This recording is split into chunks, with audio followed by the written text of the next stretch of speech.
so happy we alive. Good evening and welcome to Louisville Late Night.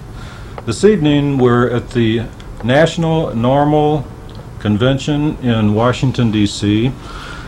and this is a wonderful event, and there's many great speakers, and I'm privileged right at this moment to be with someone who has been a tremendous leader in the medical marijuana reform movement.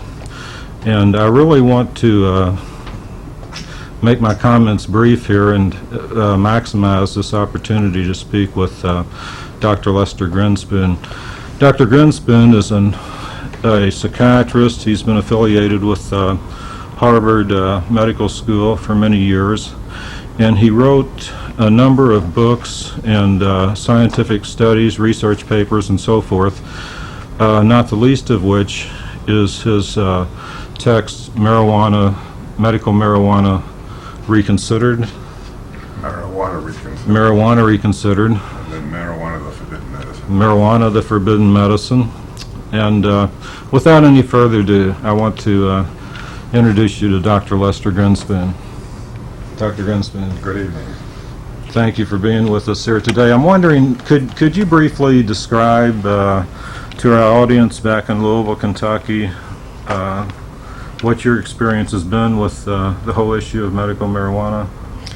Well, I started to study marijuana in 1967 at a time when I thought that it was a terribly dangerous drug, like just about every other citizen in this country believed it was.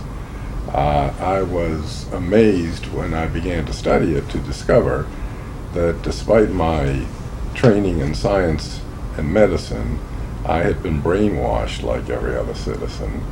And I then went ahead and produced a book which was published by Harvard University Press in 1971.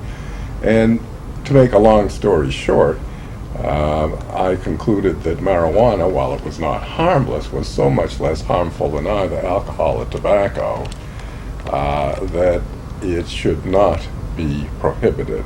That in fact, the greatest harm from marijuana came not from any inherent psychopharmacological property of the drug, but rather from the way we as a society treated people who used the substance. That is to say, at that time we were arresting over 300,000 people every year, mostly young people, for marijuana possession. Unfortunately, that's up to over 700,000 now, and that this is the part of the thing that is really harmful.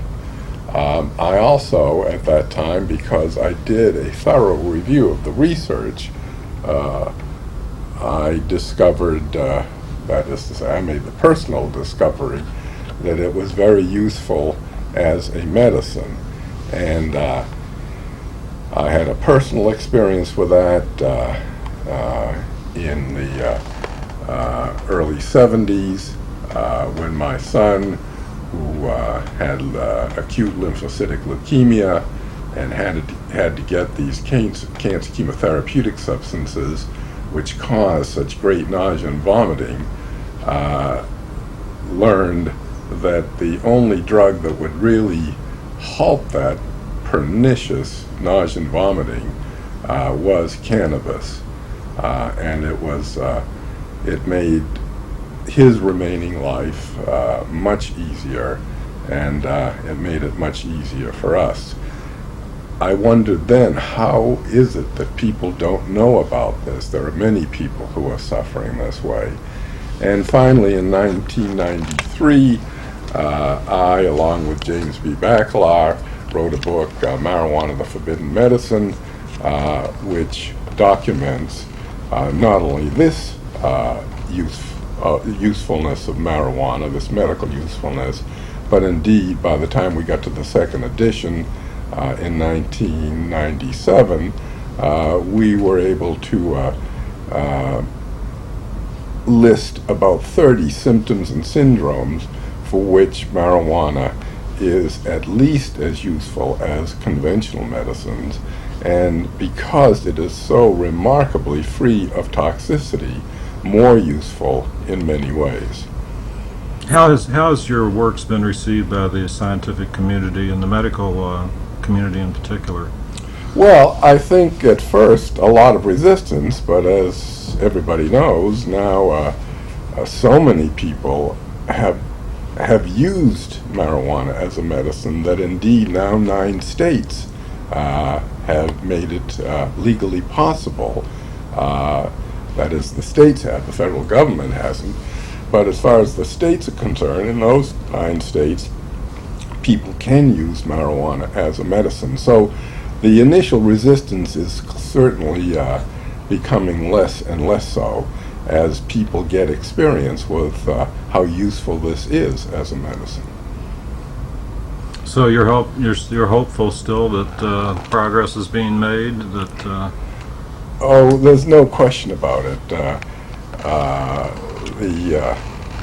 So many people now have an aunt or an uncle or a family, other family member or a friend who has discovered that marijuana is useful for the treatment of the pain of his or her arthritis, or for the symptoms of Crohn's disease, or glaucoma, or multiple sclerosis.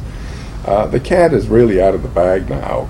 And what about the psychiatric community, where a substantial contingent within the psychiatric community is allied with the concept of addiction medicine and the treatment of marijuana as a serious medical condition? Well, I think that is just going to change. Experience will change that. Not only is it not very harmful, in my view, but in fact I published a paper on its usefulness in the treatment of bipolar disorder in psychiatry. And so far psychiatry has ignored that paper, but just like it was when Cade first came up with lithium in Australia. Right. What was it, in the 50s, I think it was.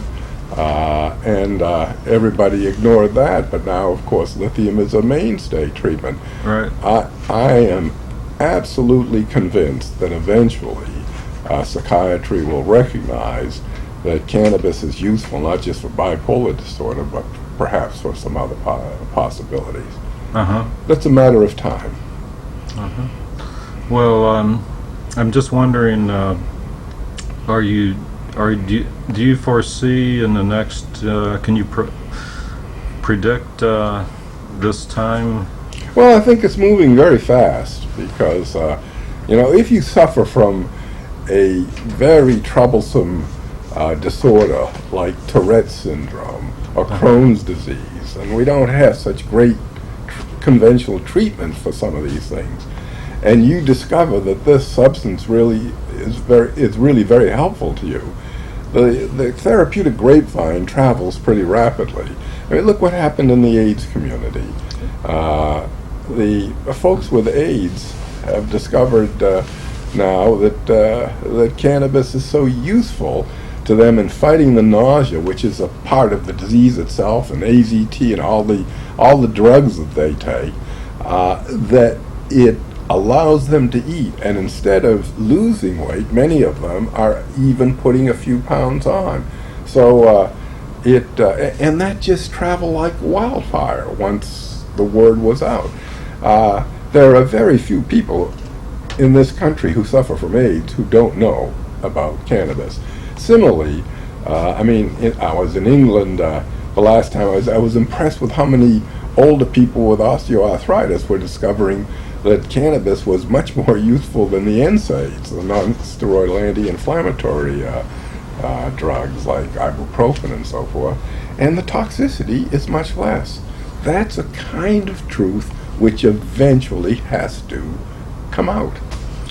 But you have been saying this for a number of years now. I mean, these observations on your part It's absolutely true. Go back. Yeah, but it takes a while. But when you think, when one thinks of the